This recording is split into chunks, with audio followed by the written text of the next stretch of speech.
Hello, my friend, and welcome back to the podcast.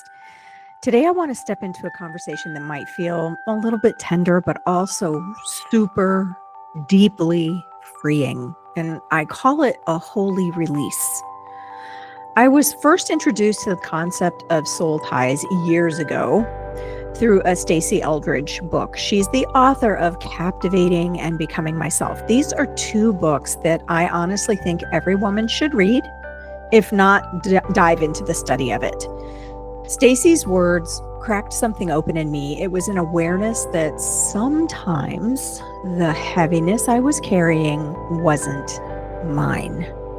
And then later, as I trained in the body code, I started to understand this on an even deeper energetic level. And I want you to hear this. Freedom doesn't come from cutting people off. You do not have to cut people off. Freedom comes from untangling what was never yours to carry in the first place. Welcome to the Lemon Balm Coaching Podcast. I'm Melissa, your coach, cheerleader, and maybe even a little bit like that mom who always has a warm hug and the best advice waiting for you.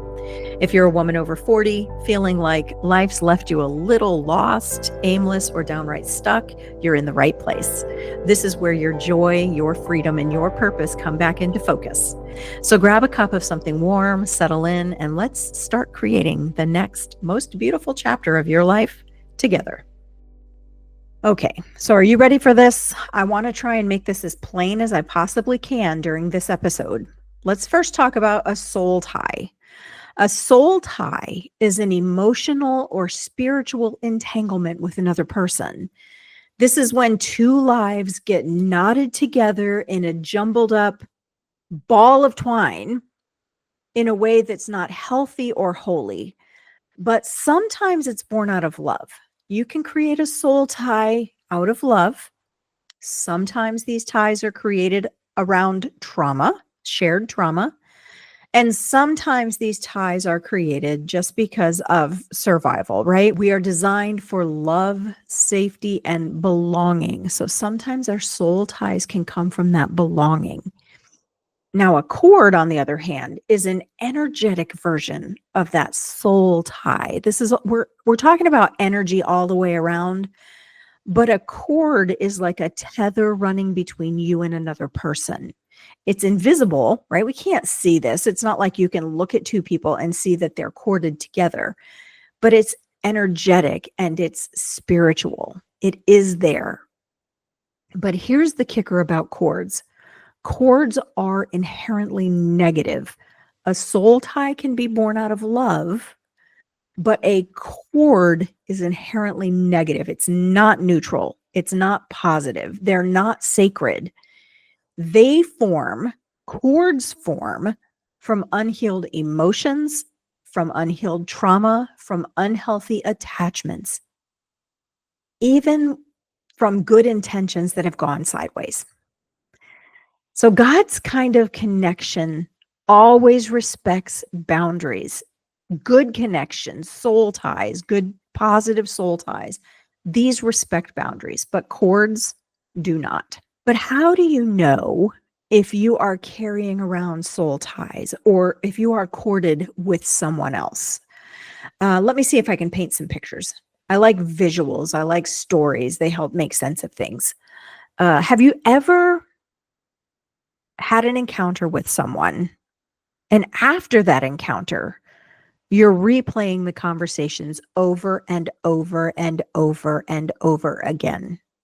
Replaying the conversations long after that person has left the room, long after that person has left your life.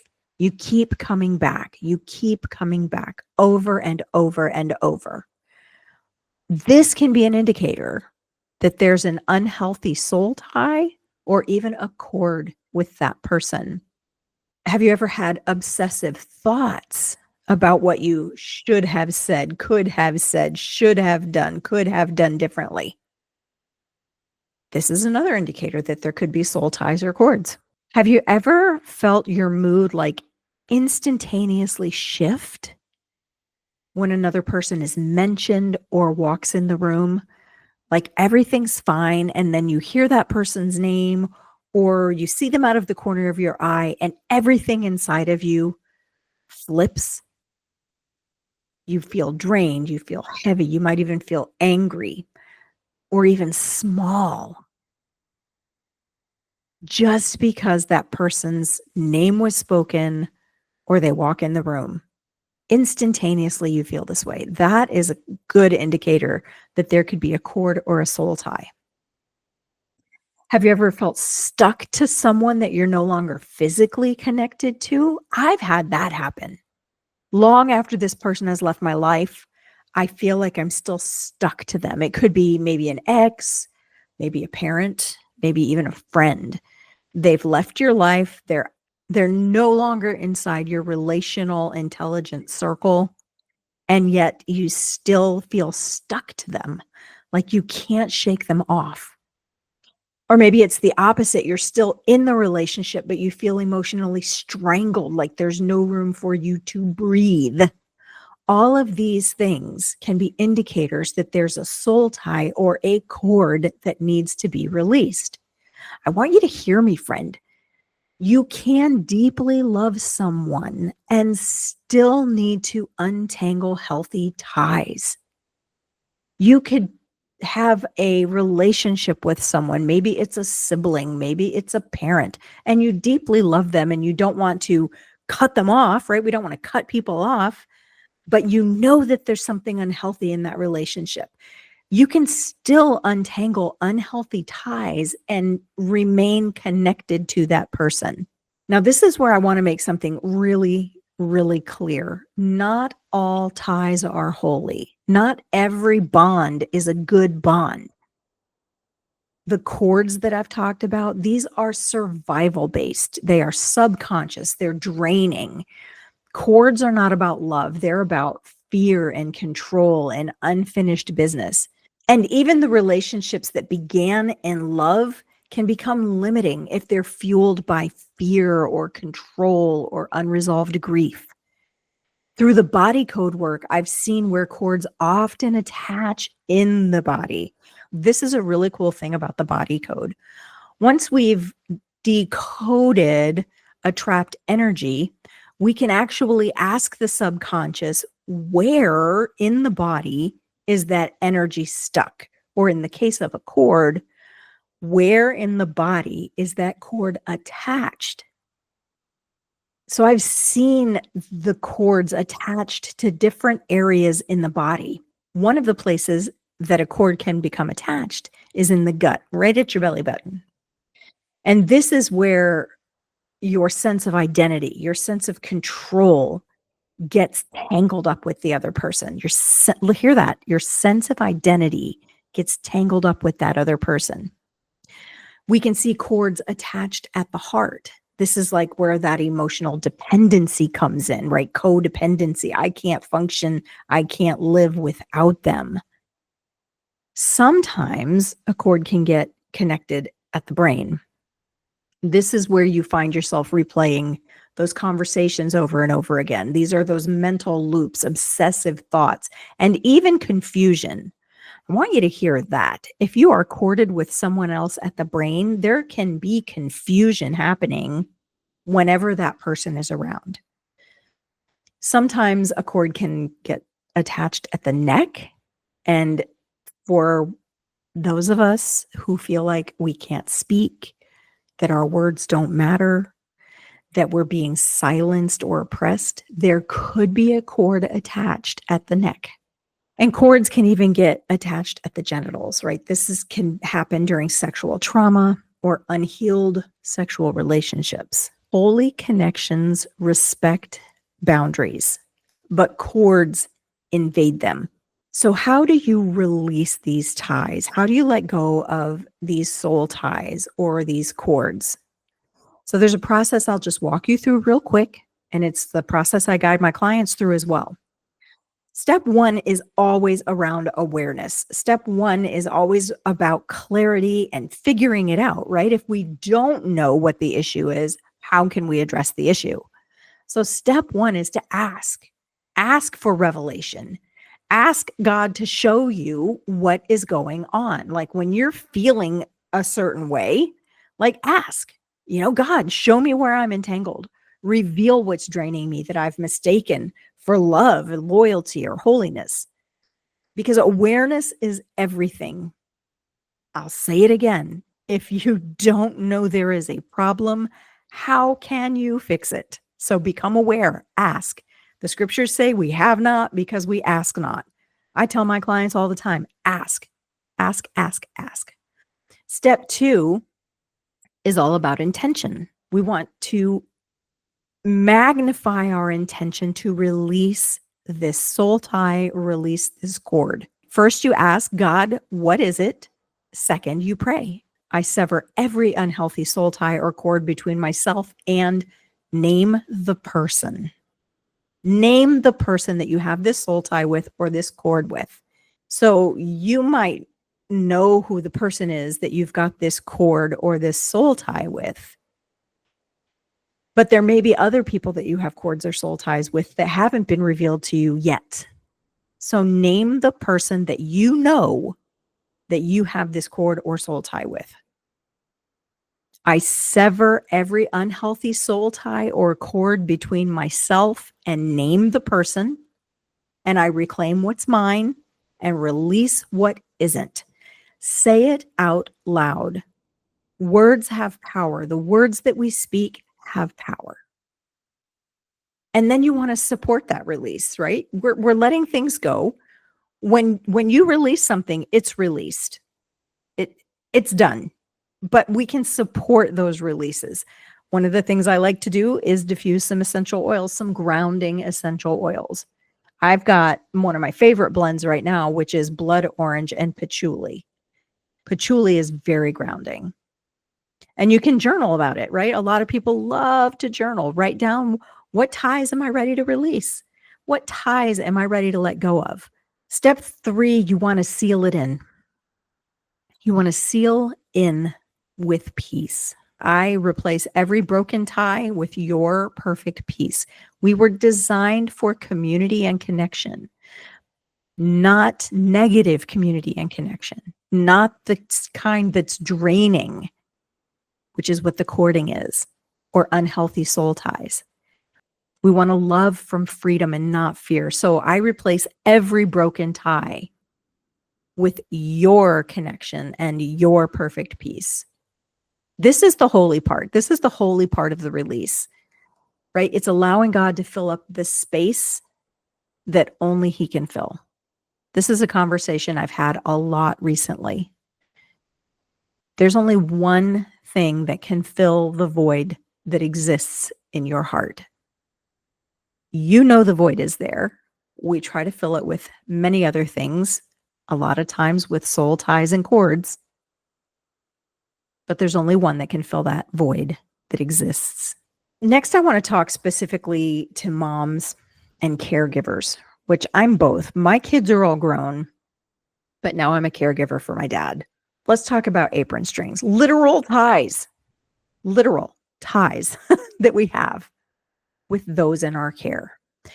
Apron strings are actually a beautiful thing when our kids are small because our kids need our attunement. Our kids need our co-regulation when they're little. They need us to teach them how to exist in this world. If we're not careful, those apron strings become invisible leashes. I don't know if you remember, but back in the late 80s, early 90s, and it might still be a thing today, I don't know.